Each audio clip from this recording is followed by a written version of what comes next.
안녕하세요. 이번 시간에는 이제 성철 스님의 상당 법어집인 본지풍광의 제3칙인 뜰 앞에 잣나무 첫 번째 시간입니다. 앞 시간 염화미소 세 번째 시간 하면서 제가 뭐 급히 조금 뭐라 그럴까요? 약간 좀 뭐 흉내를 낸다고 이 연필을 가지고 뭐 주장자 치다 보니까 마무리도 안 하고 그냥 끝나버렸죠. 끝나버려 가지고 그냥 뭐 지금 뜰 앞에 잣나무를 이야기를 하면서 마무리 겸 연결해 가지고 해보겠습니다. 그럼 이제 뭐 다 아는 이야기니까 사실 이게 뭐 뜰 앞에 잣나무가 제초구고, 그리고 앞에 염화미소가 향상구고, 득산탁발화가 마루구고, 그리고 뭐 다시 보는 회기구가 어떻고. 회기구라는 말은 아무도 쓴 적이 없습니다. 보는 구, 뭐 회기구 이렇게 뭐 제가 생각에는 붙일 수 있을 것 같은데요. 그런데 그걸 갖다 이제 마루구 다음에 최종적인 어떤 전체로서의 어떤 원흉, 뭐 달리 이야기하자면은 뭐 앞에도 이야기했지만 뭐 다양한 중의적인 어떤 의미를 둘 수 있지만, 구지 스님의 그 구지 일지를 가지고 전체로서 원용한다라는 뭐 그런 어떤 의미로 보면은 회기구 혹은 뭐 보는구 이렇게, 그러니까 최초구로 해서 최초구에 시작해서 향상구, 마루구로 이어진 이 불법의 도리가 다시 우리의 그 청정, 법신, 자승인 성품으로 본원으로 회귀해서 쉬고 또 쉰다. 이게 뭐 오조 법연 스님의 그 어떤 무자 무하는 그하고도 관련이 있는 것 같습니다. 제가 그때는 잘 이해를 못했습니다. 오조 법연 스님이 왜 뭐 무, 그게 결국 성철 스님이 화두가 성성하다라고 하신 그 말씀하고 같은 맥락이다라고 앞에서 한번 이야기했죠. 그래서 뭐 전체적으로는 이렇게 이제 마루구 다음에 뭐 제가 감히 말을 만들자면 본원구 혹은 회기구까지 이렇게 연결되는 전체로서의 어떤 그 불법 도리를 생각해 볼 수 있는데요. 그렇지만 이 향상구의 기본적인 토대는 뭐다? 전체로서의 불법 도리를 갖다가 원흉하게 그걸 체득하고 그것을 살림살이로 이렇게 펼쳐나가는 데 있어가지고 가장 출발점 뭐다? 가장 기본적인 건 뭐다? 그것은 최초구의 영역인 청정법신의 요달이라 그랬죠. 이제는 뭐 완벽한 뭐 이런 수식은 안 쓰겠습니다. 그냥 청정법신의 요달. 그 자리를 스스로 완벽하게 그 자리가 그 전체로서 자신이고 하니까 그 자리에 분명하게 그 자리와 함께 하면서, 든다라는 의미도 표현도 좀 그렇습니다. 함께 하면서 그 스스로를 갖다가 딱 자각하는 어떤 그런 청정법신을 갖다가 요달해야 된다라는. 이제 뜰 앞에 잣나무는 그렇게 향상구로 나아가기 위한 가장 필수적인 전 단계. 우리가 뭐 공부를 생각하면 구구단 정도로 생각하면 되겠죠. 그죠? 그 정도로 필수적인 단계단 말이에요. 구구단 공부 안 하고 나중에 저 가갖고 고등학교 가서 수학에 미적분하고, 그리고 대학에 가가지고 그 고급 수학 뭐 이런 응용 수학을 해낼 수 있겠습니까? 그렇기 때문에 구구단부터 확실히 하는 거죠. 마찬가지입니다. 이 지금 최초구인 이 청정법신을 요달하는 것은 구구단을 갖다가 완벽하게 익히는 거다 하고 똑같은 거다라고 생각하면 되는 겁니다. 근데 그 구구단 필요 없어. 구구단 필요 없고 그냥 그 미적분하는 어떤 그 방법만 알면은 뭐 미적분, 고등수학을 얼마든지 할 수 있고, 그리고 대학 가서도 응용수학도 얼마든지 할 수 있다라고 말하는 것이 그 청정법신을 요달한다라는 것은 불가능하니까, 달리 이야기하면 구구단 그거 암기하는 거 불가능하니까 하지 말고 야 우리 미적분부터 하자, 이거나 똑같다라는 것입니다. 콕 찌르고 보고 듣는 이게 전부 다라고 하는 무슨 말이죠. 아무튼 이 지금 뜰 앞에 잣나무는 그 최초구로서도 가장 시원적인 공안이다. 가장 기본적이고 가장 근원이 되면서 가장 시원적인 어떤 그런 공안이다라는데, 왜냐하면 이제 이 뜰 앞에 잣나무는 뭐 본칙에서 나오지만 조주 스님께서 조사스레이 즉 달마가 서쪽에서 서쪽으로부터 온 뜻은 무엇입니까? 라고 물었을 때 그에 대해서 조주 스님이 뜰 앞에 잣나무니라 라고 하면서 이제 뭐 이거는 쉽게 말해서 슈퍼공안이 됐죠. 슈퍼공안. 어떻게 보면 조주 무자와 뭐 쌍벽을 이루는 그런 어떤 슈퍼공안이 됐죠. 슈퍼 화두공안이 됐는데, 그럼 이제 이게 뭐 좀 수시하기 전에 잠깐 앞에 이야기 좀 하고 가겠습니다. 그러면 조사스레이의 이제 뜻이 뭐냐?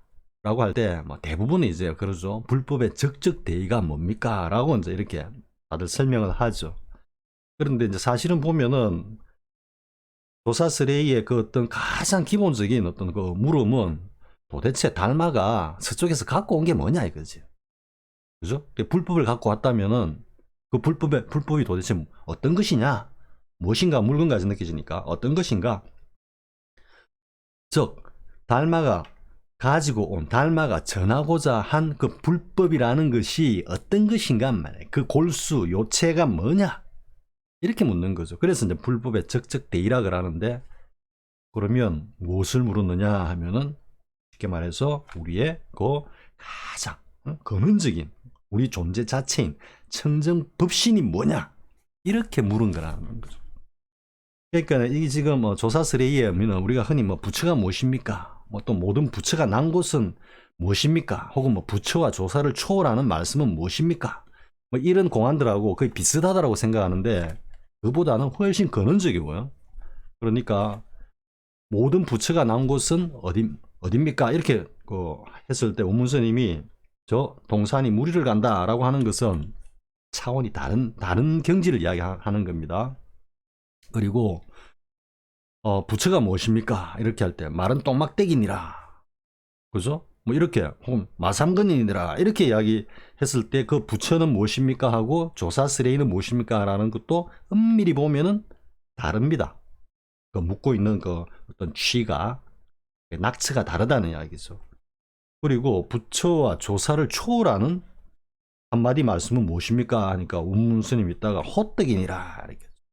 그것도 또 다른 경지를 이야기하고 있는 겁니다. 사실은. 그러니까 조사스레이 부처가 무엇입니까? 이게 같다라고 생각하면 안 됩니다.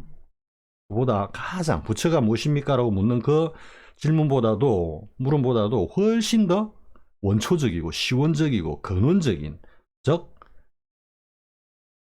뭐 꼭 부처라고 할 건 아니죠. 모든 부처와 모든 중생들이 누구나 다 갖고 있다라는 것을 석가세존께서 딱 증명해 내 보이신 그 청정법신 비로자나불의 그 어떤 체가 무엇이냐?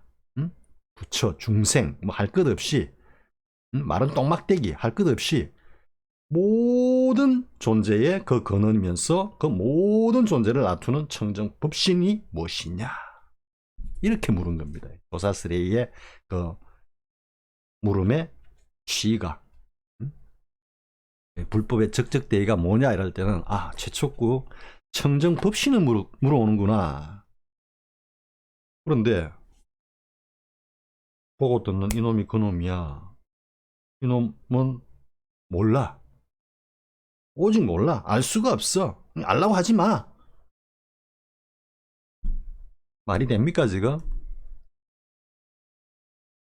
내가 그럼 이렇게 반론합니다. 내가 모른다고 했지 없다고는 안 했다 이거지. 없다고는 당연히 있다 이거지. 늘 함께 하고 늘 함께 숨쉬고 함께 느끼고 맞습니다. 그럼 모든 사람들이 뭐 기쁠 때는 웃고 슬플 때는 울고, 그리고 뭐 마음에 맞는 이성을 탁 만나면 그 어떤 사랑 애정의 감정이 확 올라오고, 미운 사람 만나면은 막 열받고 뭐 하는 거, 달 보고 낭만을 생각하고 뭐 시문이 나오고, 그죠? 똑같이 숨쉬고 똑같이 그렇게 모든 뭐 사람들이라고 합시다. 그리고 또 모든 사람들이 똑같이, 또 모든 생명들도 그렇죠.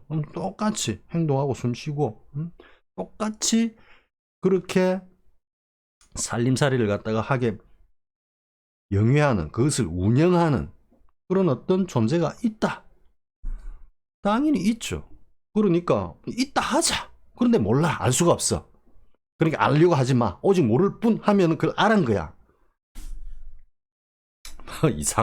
이상하다기보다도 그것도 뭐 일종의 언어를 떠난 격의도리라면 격의도리라고 할 수 있겠습니다만은 그게 아니고 여기서 뜰 앞에 잣나무 도사스레이가 뭐냐라는 것은 그 청정법신을 어떤 것이냐 라고 묻고 있는 동시에 그 청정법신을 직접 요달해라 이야기라는 겁니다.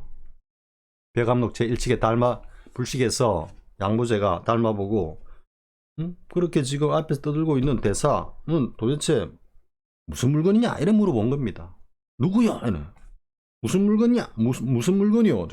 좀 불법적인 어떤 용어를 빌자면은 앞에 떠들고 있는 대사 무슨 물건이야? 이렇게 물었다는 겁니다. 이제 그렇게 받아들여진 거죠. 달마는 양무제는 세속적인 의미를 담아가지고 누구야? 이래 물었는데 달마는 불법의 어떤 그 본분의 자리를 갖다가 딱 이제 내보여야 되는데 그것은 언슬로서 드러낼 수가 없단 말이죠. 한마디 딱 하는 순간에 이미 그르치면서 계속해서 잡설로스로 막 이어갈 수 있단 말이야. 달마하고 양무제하고 막 굽을 갖다가 산더미 같이 짓는 거지. 그거는 달마 자신도 굽을 짓는 거지만 양무제를 갖다가 그 굽의 덩어리에다가 같이 끌고 들어가는 거기 때문에 더더욱 본분 종사로서는 입을 떼면 안 되는 거지. 몰라서 안 뗀 게 아니고 그 자리는 이룰 수 없기 때문에 그래서 모르겠습니다 라고 한 거지. 모르겠다. 벽암록에도 술두 중현 스님이 그렇게 하잖아요. 양무제가 모르겠다는 말하고 달마 스님이 달마가 모르겠다는 거하고 이게 같은 말이냐 다른 말이냐 뭐 비슷한 건 있지만 같은 건 아니다 이렇게 이제 말을 하고 넘어가는데 뭐 비슷한 거 있다고 논외로 하고 전혀 다른 말이다. 다른 말. 이걸 갖다가 술두 중현 스님이 이거는 저같이 완벽히 다른 거다 이러면 그것도 구업이라. 왜냐하면 변견에 떨어지니까. 항상 대대로 놓고 한쪽을 갖다가 드러내면 그 한쪽에 정반대되는 대대를 내세워가지고 이것을 중도로서 이렇게 융화하라고. 육조해능 스님께서 열반에 드시기 전에 제자들 다 모아놓고 일일이 for example 해가지고 몇십 개를 가르쳐 주시잖아요. 이 때문에 단도직입적으로 이건 달라 이렇게 조사들이 이야기를 안 하는 겁니다. 그러니까 달라도 완벽하게 다르다가 아니고 그 다르다라는 측면을 갖다 이야기할 때는 무엇을 생각합니까? 같은 것을 갖다 함께 떠올리죠. 그러니까 항상 두 개가 양변이 같이 존재한다 이거지. 그러니까 그 양변을 갖다가 노음으로써 양변을 다 취한다 이래 되는 거예요. 항상 불법의 도리가. 그러니까 달마가 그 벽암록에서 딱 이야기해 모르겠습니다 라고 하는 그 자리를 갖다가 완벽하게 요달해야 된다 이 말씀이고, 지금 여기서 나오는 뜰 앞에 잣나무 이 지금 삼칙 승철스님께서 많은 최초구 공안이 있지만 뜰 앞에 잣나무라는 이 공안을 제3칙에서 최초구의 첫 번째 공안으로 딱 내신 것도 종장으로서의 안목이 대단하시다라는 게 대단하시다라는 거. 그리고 이제 뭐 너무 길면 좀 그러니까 수시를 보고 짧기도 하니까 수시를 보고 또 이야기를 해보겠습니다. 자, 이제 성철 스님께서 법상에 딱 오르셔가지고 수시를 하는 장면을 그대로 지금 스토리텔링으로 묘사를 하고 있습니다. 이 지금 장면 안에 성철 스님의 말씀뿐만 아니라 행동 하나하나마다에 다 뜰 앞에 잣나무의 그 도리와 요체와 낙처가 다 드러나고 있습니다. 제가 약간 먼저 이렇게 무술로서 뭔가를 이렇게 빨리 드러내 버렸는데요. 한번 제가 읽을 때 잘 생각해 보시기 바랍니다. 자, 성철 스님께서 한번 주장자를 내리치시고 말씀하되 스가와 달마가 손을 잡고 오는구나. 또 한 번 내려치고 도로 기둥 속에 들어가 허허 하고 웃는다. 대중들이여 어째서 웃는가? 한참 묵묵한 후에 말씀하였다. 장서방이 술을 마시는데 이서방이 취하고 동쪽에서 북치는데 서쪽에서 춤춘다. 뭐 너무나 유명한 응구죠. 장서방 마시는데 왜 이서방이 왜 취해? 남쪽에서 막 깽가리 치고 하고 있는데 저쪽 북쪽에서 그냥 뭐 덩실덩실 춤을 추고 있어. 너무나 기본적인 응구입니다. 이 최초구를 나타내는 응구인데 이거 제가 이제 풀어 설명하면 안 되고 자 일단 지금 이 응구 때문에 먼저 살짝 이야기하고 하겠습니다. 이 응구 때문에 제가 앞선 다른 영상에서 뭐라고 했습니까? 쉽게 말해서 깨달음이 뭐냐? 뭐 대봉홍시 예를 들면서도 막 이야기를 했죠. 그러면서 제가 현대적 용어로 깨달음에 이른다라는 것은 현대적 용어로 어떻게 표현되느냐 했을 때 제가 완벽한 해체라 그랬죠. 완벽한 해체, 절대적인 해체, 남김없는 해체, 그게 곧 깨달음이다 그랬죠. 그러면 이 완벽한 남김없는 해체는 어디에서 오느냐? 다시 말하면 그 대대에 있는 완벽한 밀집, 완벽한 압축, 완벽한 얽힘이 더 이상 있을 수 없는 그 경지에 이르렀을 때 이게 완벽하게 해체된다 이렇게 얘기했죠. 이게 우리 이제 잠깐 우리의 어떤 역사와 삶을 딱 이야기해 봅시다. 뭐냐면 흔히 우리가 이제 뭐 우리 역사에서도 많이 겪고 뭐 어느 민족사에서나 뭐 빠지지 않고 있었던 사회 현상, 역사 현상이 뭐겠습니까? 혁명, 밀란, 그죠? 그럼 이제 혁명이라고 합시다. 혁명. 뭐 우리 뭐 동학혁명, 처음엔 동학밀란이라고 폄하했다가 이제는 동학혁명이라는 게 거의 어떤 통설적 용어로서 우리가 사용이 되고 있는데요. 그럼 동학혁명이라고 하는 그 민중의 폭발은 어디서 왔을까요?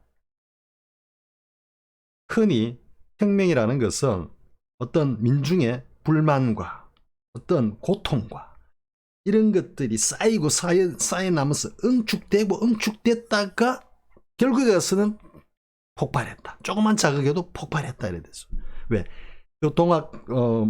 동학혁명도 보면은 뭔가 그 어떤 기득권 질서와 그 어떤 탐악하는 탐관 오리들 이런 어떤 적폐 세력들의 어떤 그 부정부패와 그러니까 부조리 이런 것들이 에 대한 어떤 불만이 쌓이고 가다가 아주 조그만 뭐 누가 억울하게 곤장을 맞았다, 뭐 태형을 맞았다, 뭐 이런 게 이제 소문이 딱 퍼지는 순간에 그냥 막 빡 폭발하면서 그냥 봉기를 하죠. 요 현상만 봐도 이런 역사적 현상만 봐도 일체의 해체와 폭발은 강한 응집이 어쨌든 전제가 되어야 된다 이거지. 완벽한 해체와 폭발이 그 자체로 일어나는 경우는 절대 없단 말이지. 스가모니 세존께서 6년간의 그 고행이 없었으면 오리수 나무 아래서 완벽한 해체란 있을 수가 없다라는 이야기지. 그러니까 스가 세존의 6년간의 고행을 갖다가 실순이 뭐니 어쩌고 저쩌고 그렇게 보는 안목으로서는 아무것도 알 수 없다라는 거야. 아무것도. 그런 안목조차도 자신들의 스스로를 돌아보면 자신들이 지금 이렇게 말을 내뱉고 있는 이 과정까지 올 때까지 얼마나 많은 인고와 고통과 뭐 여러 가지 어떤 감정과 어떤 뭡니까 뭐 아주 다양한 삶에서의 어떤 모든 요소들이 얼마나 응축되고 얼마나 압축되었던지를 한번 되돌이켜 보라고요. 그것이 있었기 때문에 지금 그렇게 입을 벌릴 수 있는 거라. 그래서 어쨌든 완벽한 해체다. 깨달음이란. 근데 여기서 또 그냥 빠져나가면 그냥 흘러가면 안 되는 아주 중요한 이야기가 하나 있습니다. 역사적으로. 왜냐하면 사람들이 다 거기에서 그만둬. 인식이. 동학혁명과 같은 이런 민중들의 봉기는 민중들의 불만이 그냥 막 절대적으로 응축이 되고 얽히고 압축됐다가 이게 폭발했다는데 그 전에 요인이 있었다 이 말이지. 그것은 뭐냐? 그 기득권 적폐 세력들의 탐학과 오만과 그 암안과 그 어떤 부조리가 응축될 대로 응축이 먼저 됐지. 이걸 간과한다고 사람들이 역사적으로 봤을 때. 이 무리들이 그 자신들의 쉽게 말해서 탐학, 탐욕과 그것을 갖다가 이루기 위해서 자신보다 힘없는 사람들을 갖다가 학대하는 탐학이 응축될 대로 응축이 됐다라는 거지. 그러면서 응축됐다가 이게 어떤 기회가 주어지니까 제가 사실은 지금 현재 어떤 정치, 사회, 문화, 역사 현상에 대해서 한번 유튜브를 한번 할까 생각도 하다가 지금 그보다 이게 더 중요하다 해가지고 지금 성철 스님 말씀을 어쨌든 널리 알리는 게 중요하다 해가지고 지금 여기에 지금 어쨌든 힘을 쏟고 있는데요. 그렇게 그 탐악의 어떤 무리들이 응축된 데서 끝났나? 이 탐악이 폭발을 한 거지. 이 탐악이 폭발을 하니까 그와 동시에 응축됐던 불만이 같이 폭발하면서 전체가 해체됨으로써 혁명이 발발하는 거야. 단지 민중들의 그 어떤 분노와 이런 것들이 응축이 돼서 폭발한 게 혁명이 아니라니까. 그 전 단계로, 그 전제로 적폐들의 부조리와 탐악이 먼저 응축돼서 폭발했기 때문에 같이 폭발했다. 지금 이건 이 도리와는 조금 동떨어져 있지만 이야기가 나오는 김에 제가 한번 일단 역사 사회 현상과 관련해서 한번 이야기를 한 겁니다. 근데 어쨌든 완벽한 해체. 그 완벽한 해체는 완벽한 압축에서 나오는 거고, 그러면 이 완벽한 해체는 뭐다? 그러니까 나라고 했을 때 각 개개의 어떤 개체들의 존재를 봤을 때 그 각 개체들은 자신이 완벽하게 해체됨으로써 전체와 하나가 되는 거야. 전체와 하나. 그러니까 모든 개체들이 전부 다 완벽하게 해체되는 이 어떤 경지. 그것이 뭐다? 그게 우리 청정법신의 자리예요. 왜? 모두가 깨달은 자리. 됩니까? 그런데 그렇게 완벽한 해체는 그에 대한 반작용이자 하나의 그 이면의 하나의 진리로서 스스로 또 어떻게 돼? 완벽한 해체는 완벽한 얽힘으로 다시 형성이 되는 거지. 그러니까 완벽한 해체와 완벽한 얽힘이 공존하고 있는 공존. 이게 이제 과학적으로 이야기하면 양자역학의 양자 얽힘이라는 양자 얽힘. 그리고 불법의 도료로 하면은 공적시색이라는 거지. 공적시색. 완벽하게 해체된 상황에서 완벽하게 얽혀있는 이 중첩성이 양자역학 용어로 말하자면은 결어긋남으로 인해서 뭔가 연기가 이루어지면서 서로가 상호 관찰자의 존재로서 나툴 때 색으로 나투면서 이 삼라만상이 쫙 펼쳐진다는 거예요. 불법의 도리와 하나도 다르지 않다는 최초구인 청정법신에서 그것이 향상구의 그 어떤 도리, 경지로서 향상일로로 나아가면서 참나가 오온을 통해서 자신을 갖다가 색으로 드러내면서 살림살이를 쫙 펼치는, 그런데 그 기반이 참나기 때문에 자성이 있고 불성이기 때문에 응무소주 이생기심으로 무념의 도리로서 살림살이를 펼치면서 부처의 행을 드러내 보이고, 그럼으로써 모든 대중과 함께 불법의 도리를 구현해가는, 쉽게 말한 극락증토를 갖다가 구현해간다. 그 표본이자 도사가 누구냐? 석가세존이다. 너무나 일목요연하잖아요.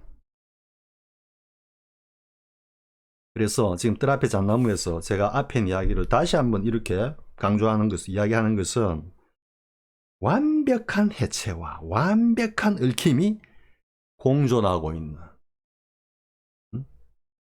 그것이 어떤 인연에 따라서 얽혔다가 해체됐다가 얽혔다가 해체됐다가.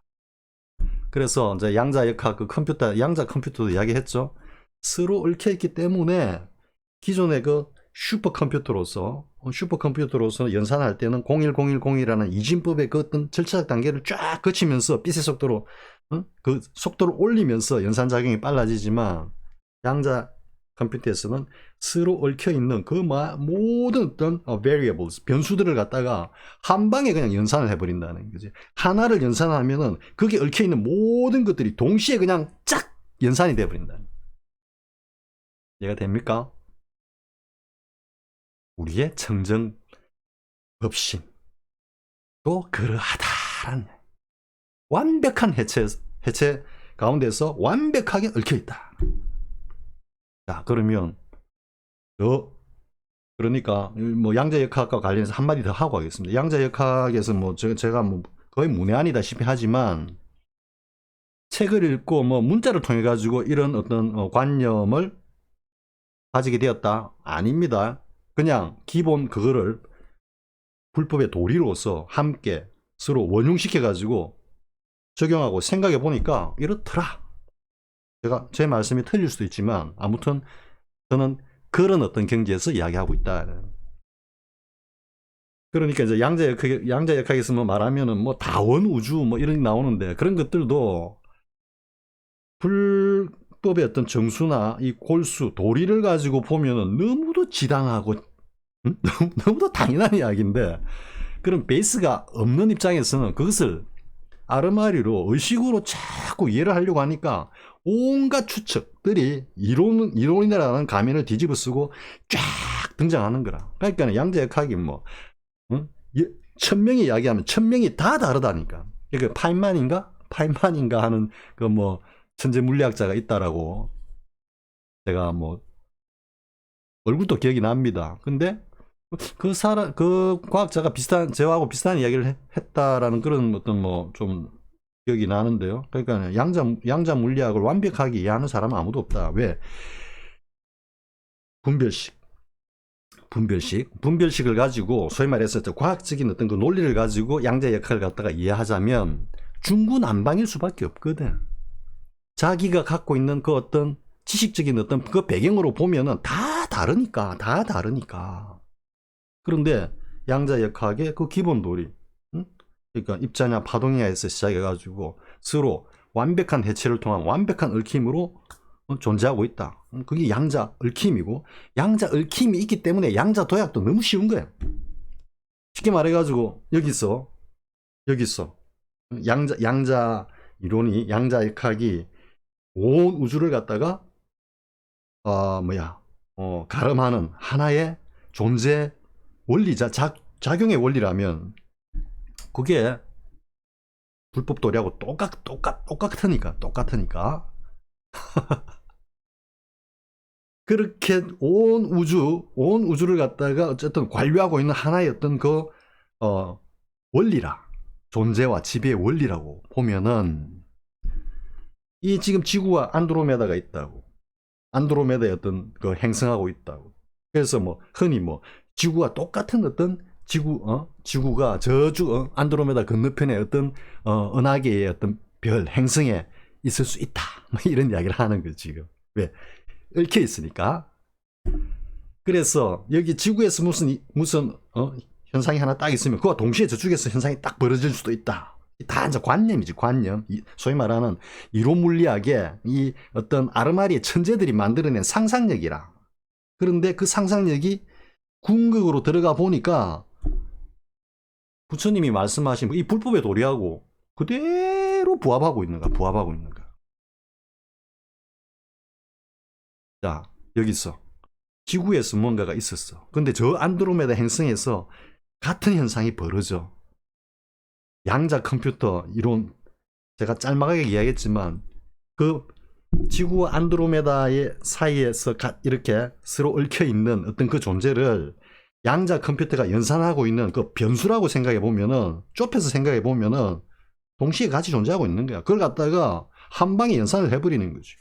지구와 안드로메다를 한 방에 그냥 주재하고 있는 거죠. 자, 그럼 이제 여러분들이 딱 이해되죠?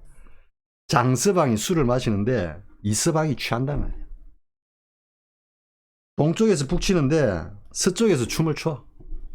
뭐 양자 역학이자 뭐 불법의 도리자 이 자체가 청정법신의 자리를 그대로 드러내고 있는 엉꾸라는 이해가 됩니까? 그래서 제가 그 9편의 영상으로 양자 역학과 불교의 어떤 원리 해가지고 아주 기본적인 이야기만 해놨죠. 거기 있으면 양자 도약이 어떻고 양자 얽힘이 어떻고 해가지고 이게 뭐 불법 도리 그러니까 지금같이 뭐 장서방이 뭐 술 마시는데 이서방이 취한다 이런 이야기까지는 제가 안 했죠. 그런 것들은 화두공안과 관련된 거고 또 지금같이 제가 구업을 짓더라도 선생 스님의 법을 현양하자 선양하자라는 그런 생각까지는 없었기 때문에 구업을 짓지 않는다는 차원에서 기본적인 도리를 갖다가 베이스로 해가지고 이야기를 했을 뿐인데 지금 이제 본지풍광을 하면서 지금 막 온갖 구업을 다 짓고 있는 겁니다. 제가 자, 이 지금 제가 말씀드린 이 내용이 딱 요달이 됐다면 이 뜰 앞에 잣나무 이후에 쭉 나오는 이 공안들은 조금만 생각하면 고개가 끄덕끄덕해집니다. 다들. 자, 보겠습니다. 다시 수시 이제 제가 또 흥분하기 시작하는데 양해 바랍니다. 자, 한번 주장자를 내리치시고 말씀하되 처음에 이제 성자스님께서 법사에 오르시면은 이 주장자랍시고 보입니까? 주장자를 이제 바로 안 비네. 이렇게 딱 이제 보이죠, 그죠? 그러고는 뭐 3번을 치든 1번을 치든 꿍 치고는 이제 법문을 시작하시는데 그러다가 이 지금 말씀을 하시기 전에 한번 땅 내리치고 말씀을 하신다. 이 한번 내리친 도리가 일구 최초구를 뜻한다. 이 또 한번 내리치신 이 취가 전체로서 원흉한 청정법신의 그 하나의 자리를 드러냈다. 이래 되는 겁니다. 그 다음에 석가와 달마가 한번 주장자를 딱 치시고 석가와 달마가 손을 잡고 오는구나. 석가 달마 둘인데 손을 딱 잡고 와. 어느새 하나가 돼 있죠. 이 자리는 석가와 달마의 구분도 없고 일체가 하나로서 원흉한 전체로서 완벽하게 해체된 하지만 전체가 얽혀서 하나를 이루고 있는 그 자리다라는 것을 석가와 달마가 손을 잡고 오는구나. 그리고 이 자리는 석가모니로 상징되는 청정 열애성과 달마로 상징되는 조사선이 하나로 어우러져 있다. 그 모든 뿌리가 어디다? 이 청정법신이다. 늘 앞에 잣나무니라. 이 이야기입니다. 또 한 번 치시고 알겠느냐 하고 소리를 다시 한번 들려주는 겁니다. 성자스님께서 도로 기둥 속에 들어가 흐흐 하고 웃는다. 대중들이여 어째서 웃는가? 이게 깊은 의미가 있습니다. 이래놓고 보통 말 안 하고 지나가죠. 선사들께서. 저는 이야기할 겁니다. 왜? 자, 그런데 이게 이제 도로 기둥 속에 들어가 흐흐 하고 웃는다. 저도 이제 처음에 이 본지풍광 이 내용을 딱 볼 때 아이씨 도로 기둥이 뭐야? 기둥 속에 들어간다는 게 도대체 뭐야? 자꾸 의미를 모르니까. 그래서 제가 이야기했죠. 뭐 중국 고사나 아니면 절집에서 통용되는 어떤 용어가 이 성가에서 가지고 함의하고 있는 의미를 모르면 그 자리를 꿰고 있다 하더라도 이 응구를 이해할 수 없을 때가 많습니다, 사실. 그래서 항상 뭐 이런 게 나오면 이제 인터넷 찾아가지고 도대체 이게 뭘 이야기하는 거지라고 이제 일단 참고 자료를 확인해야 되는 겁니다. 그래서 제가 이제 보니까 도로 기둥인데 이 도로가 오다가 도로 돌아서서 기둥에 들어갔나 이랬는데 가만 원문을 보니까 노주라고 돼 있대요. 노주. 그러니까 도로라는 게 이게 길에 세워진 기둥이다 이 말인 것 같아요. 도로 노출된 드러난. 그래서 도로 기둥이 쉽게 말해서 노주다. 노주. 그래서 한자 노주를 가지고 다시 또 인터넷 검색해 봤습니다. 제가 이렇게 문외한입니다. 불교에 대해서. 뭐 문자로 된 공부는 거의 안 했다고 보면 됩니다. 솔직히. 그래서 보니까 노주라 돼. 있을 노자에 기둥주자. 그래서 이제 또 인터넷 뒤져보니까 그 성당 앞에 이렇게 양쪽에 이렇게 세워진 돌기둥이다. 돌기둥.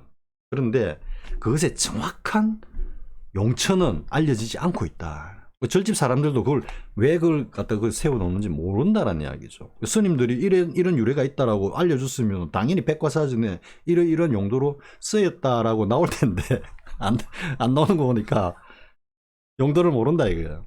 근데 노주가 나오면 또 얼핏 제가 또 들은 바가 있어가지고 노주와 등농? 노주가 나왔으니까 등농이 뭐지 하고 또 찾아봤습니다. 그러니까 이제 불을 이렇게 등불을 갖다가 이렇게 밝혀놨는데 바람이 불면은 이게 불이 꺼지니까 그걸 이제 바람막이 차단으로 이렇게 함께 해놓은 그게 이제 등농이다. 그러니까 노주와 등농이다 이래 되더라고. 그런데 이제 절집에서는 이 노주를 갖다가 무정물, 비정물, 그러니까 생명이 없는 그 일체의 어떤 존재를 갖다가 상징하는 의미로 선가에서 사용한다 이렇게 돼 있더라고요. 그래? 그럼 등농은 뭐냐 하니까 등농은 또 이렇게 불이 이래 활활 타오르고 이러니까 등불이 그러다 보니까 또 그 법전스님께서 결제기간 반살림 또 법어를 하신 게 또 나오더라 불교신문에. 이게 보니까 그래서 또 이제 법전스님께서 노주와 등농에 대해 가지고 이렇게 이제 법문을 하시는데 그걸 보니까 그래 노주가 이런 의미로 쓰였고 등농이 이런 의미로 쓰이는구나라는 걸 이제 이해를 하게 된 거죠. 그 어떤 배경 지식이 되어야만 이걸 이해할 수 있는 거예요.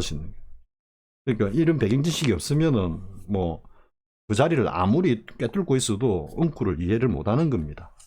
그러니까 이제 이런 것들이 돼 가지고 이제 뭐 쉽게 말해 공부가 돼 가지고 나름대로 정리가 돼 있어야지 뭐 제쪽을 딱 물어오면은 바로 그냥 정광석화 같이 답이 탁탁탁 나오는 거지. 그러니까 가령 예를 들어서 제가 이제 노주와 등농을 갖다 전혀 모르는 어떤 그런 상황이었는데 뭐 큰 스님하고 이렇게 뭐 제가 가가지고 이제 뭐 여쭙고 하는데 노주를 가지고 큰 스님이 질문을 딱 던지는 겁니다. 제보고 노주를 갖다가 하나의 그 요소로서 딱 던지는데 벙어리 되죠 제가. 뭐 노주가 뭔지 모르는데 뭐 어떻게 답을 해? 그럼 공부도 해라니 공부 안 됐다 이래 되는 거지. 그러니까 이거는 뭐 하나의 가상적인 예인데요. 그래서 이제 노주를 갖다가 한번 보니까 그냥 무정물을 갖다가 드러낸다라고 하니까 그 법전스님 이제 법문에서는 뭐냐면 이 노주가 체를 가리킨다. 청정법신의 체를 가리키고 등농은 때때로 이제 그 활활할 불길이 움직이는 그 어떤 모습에 비유해 가지고 체의 작용 즉 용으로 비유된다. 이렇게까지 이제 법문에서 상세하게 설명을 해놓으셨더라고요. 법전스님께서 스님 본분 종사로서의 어떤 그 선으로 딱 끊지 않고 이렇게 딱 설명을 해놓으셨더라고요. 제가 아주 감사하게 그걸 이제 제가 챙겼는데요. 이제 그렇게 보니까 어떻게 되겠습니까? 도로 기둥 속에 들어가. 오다가 도로가 아니고 노주 속에 들어가. 노주가 이제 알고 나니까 어떻게 되겠습니까? 석가와 달마가 그 청정법신의 자리에 들었다 이 말이죠. 그럼 이렇게 되면 이제 훤해진 거죠. 그래 뭐 이러니까 이제 뭐 눈이 번쩍 뜨는 그런 느낌이 들죠, 그죠? 그래서 이거와 관련해서는 그 앞에 조사스레이에 관련된 우리가 이제 조사스레이 하면 가장 유명한 게 이 조주스님의 뜰 앞에 잣나무인데 그 앞에 취미스님이라고 있습니다. 한 세대 앞서서 그 취미스님에게 누가 이제 조사스레이를 물었습니다.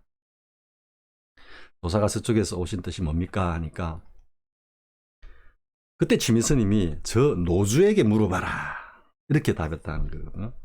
조사스레이가 뭡니까 하니까 저 노주 돌기둥한테 물어봐라. 이거와 뜰 앞에 잣나무니라 같은 취. 그리고 또 이거와 관련해서는 그 취미스님의 제자인 용아스님이 있습니다. 이거는 벽암록 20칙인가 22칙인가 어젠가 한번 찾아봤는데요. 그게 나옵니다. 백암록에도 나옵니다. 그 용화에 조사의 뜻이 없음 뭐 이런 제목으로 나옵니다. 그 용화 스님은 취미 스님의 그 제자였는데 취미 스님과 임재 스님으로부터 뭐 지도를 받고 했는데 인연이 없었던지 조동종의 동산 양계 스님 회화에서 이제 도를 깨치고 법을 잇는데요. 그 용화 스님하고 취미 스님하고 임재 스님하고의 그 이야기가 나옵니다. 그럼 어떻게 하냐면 조사가 서쪽에서 온 뜻이 무엇입니까? 라고 이제 용화 스님이 취미 스님한테 묻습니다. 그러니까 취미 스님이 용화 스님 보고 저 가서 선판을 가져오라. 선판이 뭔지 포단이 뭔지 또 찾아봐야 됩니다. 찾아봤습니다. 선판은 참선을 하다가 좌선을 하다가 뭐 피곤해지고 이러면은 좀 이렇게 뭐 팔을 건다든지 턱을 이렇게 턱 꼬아가지고 이렇게 좀 쉬게 만든 어떤 그런 도구고요. 그리고 이제 포단은 우리 뭐 쉽게 말하면 뭐 좌복 우리 그 방석 절방석 같은 거 깔고 앉는 그걸 이야기한다 그러는데요. 이게 이제 취미 스님한테 용화 스님이 이제 여쭌 거죠. 그러니까 용화 스님도 이때는 나름 이제 그 조사 스레에 대해서 자기 안목이 딱 들었었다라고 이제 생각하고 일종의 법거량으로 물어본 겁니다. 물론 확실되어 하기 전이지만 그 이후에 이제 동산 양계 스님 회화에 가서 회상에서 이제 깨닫게 된다고 나와 있는데요. 깨닫는 시절 인연에 대해서는 저는 잘 모르고, 그리고 취미 스님한테 조사가 서쪽에서 온 뜻이 무엇입니까 하니까 용화 스님 보고 저 가서 선판을 가져오라. 이 선판을 가져오니까 냈다 그냥 때리는 겁니다. 선판을 가지고. 용화 스님을 막, 그러니까 임재 스님이 대우 스님 지 박는 거, 뭐 덕산 스님이 황백 스님 임재 스님을 갖다가 막 방망이질 하는 거, 뭐 덕산 스님이 그 설봉 스님한테 그냥 한 방망이 내리는 거, 뭐 이와 같은 어떤 그런 맥락에서 막 선판 갖고 때리는 거죠. 그러니까 용화 스님 맞으면서 때리기는 마음대로 때리시는데 그래도 조사의 뜻은 없습니다. 서쪽에서 조사가 닮아가 온 뜻은 없다. 조사 쓰레 그런 거 없다. 이라고 이제 또 다음에는 임재 스님이 이제 물어봅니다. 임재 스님이 용화 스님 임재 스님한테 또 물어봅니다. 용화 스님이. 그러니까 나름대로 자신의 어떤 안목을 갖다가 딱 지금 갖추고 있다 생각하고 계속해서 그걸 갖다가 뭐 점검일 수도 있고 법거량일 수도 있고 그런 어떤 맥락에서 또 임재 스님한테 가서 또 물어보는 겁니다. 스님 조사 쓰레기가 뭡니까 하니까 임재 스님도 똑같이 가서 포단 가져와 포단. 그러니까 방석을 딱 갖다 주니까 그냥 또 임재 스님이 또 때리는 겁니다. 용화 스님은 막 때리는 거죠. 그러니까 용화 스님도 때리기는 마음대로 때리시는데 그래도 조사의 뜻은 없습니다. 라고 했다라는 게 이 백암록의 용화에 조사의 뜻이 없음 이라는 그 27기인가 22칙인가 뭐 한 그 언저리에 나옵니다. 나오는데, 그런데 이제 이거를 두고 이제 설두 중현 스님이 거기에 대해서 뭐 평창을 합니다. 이걸 하는데 뭐 제가 보기에는 지극히 옳은 그런 어떤 평인 것 같은데요. 그래서 설두 중현 스님께서는 뭐라고 이제 하시냐면, 아이고 이 취미와 임재 두 노장이 참 높아심이 많아가지고 고구정령하게 용화 스님에게 가르침을 주었는데 해놓고 용화 스님이 틀렸다 소리도 안 합니다. 또 설두중현 스님이 그래도 용화는 나름 일척안을 가지고 있었어. 안목이 있어서 나름 일척안을 가지고 있어서 용화의 말이 옳은 구석도 있다. 이 정도로 말씀을 딱 이제 합니다. 설두중현 스님이. 근데 제가 보기에도 이게 정확합니다.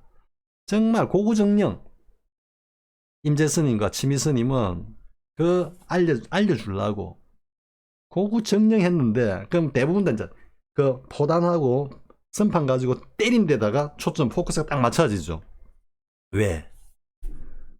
황백 스님이 임재 스님을 60방을 때렸는데 그 취도 모르고 이제 대우 스님한테 갔다가 대우 스님이 이 오줌 싸개야, 그 너희 스승 황백 스님께서 고구정령 니한테 그렇게 가르침을 줬는데도 그것도 모르고 와가 징징 짜고 있냐 이 애송이야, 이 소리에 탁 임재 스님이 화련 대우를 하죠. 그죠? 이 대목에 이제 이 뭐 경험 있고 공부해본 사람은 진짜 고고정령하게 막 때려가지고 때린 그걸 갖다가 취미스님과 임재스님이 그 용화스님을 알게 해주기 위해 가지고 정말로 깊은 가르침을 줬구나 딱 생각하는데 그것 앞서서 또 하나가 있었죠. 저 가서 선판을 가져오라. 저 가서 포단을 가져오라. 두 스님이 왜 또 옷가짐을 가져오라 했을까요? 조사가 서쪽에서 오신 뜻이 뭡니까? 라고 물었기 때문에 일단 가서 오라. 가서 오라. 여기에도 뜻이 담겨 있습니다. 여기까지는 제가 이야기 안 하겠습니다. 여기까지만 하는데 근데 이제 그 고고정령 뚜디리 탱거 이게 이제 그 다음 나오는 내용하고 연결되기 때문에 제가 이야기하는 겁니다. 즉 도로 기둥 속에 들어가 석가와 달마가 손을 잡고 왔으는 도로 기둥 속에 그 노주 속에 들어가서 허허하고 웃는다. 대중들이요 어째서 웃는가? 왜 이 석가 달마가 그 노주에 들어가 가지고 그 안에서 웃고 있냐 말이야. 이거는 이야기 안 합니다. 앞에 두드리 팽구와 관련이 있다로까지만 제가 이야기하고 안 합니다. 왜? 하면은 또 구업이 되고 또 뭔가 제가 앞선 영상에서 했던 이야기들을 갖다가 또다시 노출시키면서 또 구업을 짓는 거기 때문에 여러분들이 한번 이거는 잘 참고하기 바랍니다. 왜 웃는가? 들어가서 가만히 있으면 되는데 왜 웃지? 자, 다시 한번 정리를 하면요. 노주는 석가와 달마가 손을 잡고 오는 것은 석가와 달마가 하나가 되고 완벽한 해체가 완벽한 얽힘과 완벽한 응집으로 그 노주라고 상징되는 그 청정법신 그 자리에 함께 들어있단 말이에요. 근데 거기에서 같이 웃어. 왜 웃냐? 잘 생각해 보시기 바랍니다. 한참 묵묵한 후에 말씀하셨다. 장서방이 술을 마시는데 이서방이 취하고 동쪽에서 북치는데 서쪽에서 춤춘다. 자, 이걸 이제 청정법신을 요달하지 못한 일명 사조사성, 사이비조사성 보고 듣는 이놈이 그놈이다 라고 하는 그 견지에서는 그 분상에서는 지금 이 응구를 가지고 온갖 그럴듯한 스토리를 만들어낼 수 있습니다. 아르마리로. 그거는 말 그대로 그냥 부채 씨앗을 갖다가 말리는 거죠. 말리는 거죠.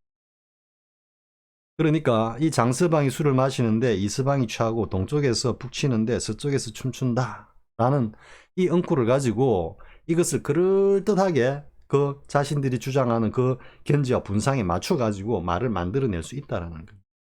그러면 여기서는 답을 어떻게 해야 되느냐?